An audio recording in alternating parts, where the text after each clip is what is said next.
আজ আমরা আলোচনা করব ইউরেনিয়ামের ইতিহাস নিয়ে। ইউরেনিয়াম হলো একটি ধাতু যা প্রাকৃতিকভাবে মাটিতে পাওয়া যায়। এটি বিশেষ কারণ হলো পরমাণু শক্তির জন্য ব্যবহার করা হয়। এছাড়া একটি পারমাণবিক অস্ত্রেও ব্যবহার করা হয়ে থাকে। ইউরেনিয়াম প্রথম আবিষ্কার করেন জার্মান রাসায়নিকবিদ মার্টিন হাইনরিখ ক্লাপ্রথ 1779 সালে আবিষ্কার করেন। তিনি ইউরেনিয়ামকে পিচ ব্ল্যাক খনিজ থেকে আলাদা করেন। তখন ইউরেনিয়ামকে কোনো শক্তির জন্য নয়, শুধু রসায়নে ব্যবহার করা হতো। নামকরণ করা হলো গ্রিক দেবতা উরেনাস এর নামে।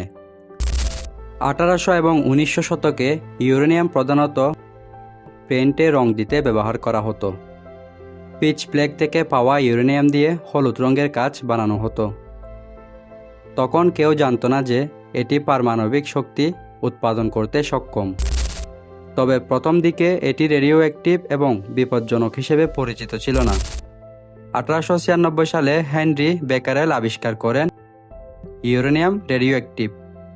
এই আবিষ্কার ছিল বিজ্ঞানীদের জন্য বিপ্লব। এরপর মারি ও পিয়ের কুরি ইউরেনিয়াম নিয়ে আরও গবেষণা করেন। তারা অনুসন্ধান করতে থাকেন ইউরেনিয়াম থেকে কিভাবে শক্তি নির্গত করা যায়। 1930-এর দশকে বিজ্ঞানীরা লক্ষ্য করেন ইউরেনিয়াম থেকে নিউক্লিয়াস বিভাজন বিখণ্ড হলেও অনেক শক্তি মুক্ত হওয়ার সম্ভাবনা রয়েছে।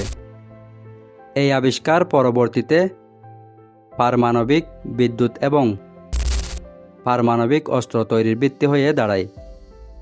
ইউরেনিয়ামকে প্রধানত ব্যবহার করা হয় পারমাণবিক বোমা তৈরির কাজে।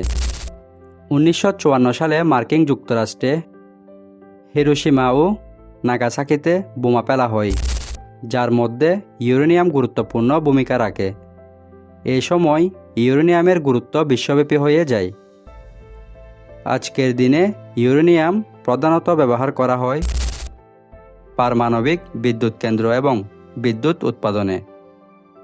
কিছু বৈজ্ঞানিক গবেষণায় দেখা যায় কিছু দেশের নিরাপত্তা ও সামরিক কাজে ব্যবহৃত হয়ে থাকে। বর্তমানে ইউরেনিয়ামের উৎপাদন হয় কানাডা, কাজাখস্তান ও অস্ট্রেলিয়া থেকে।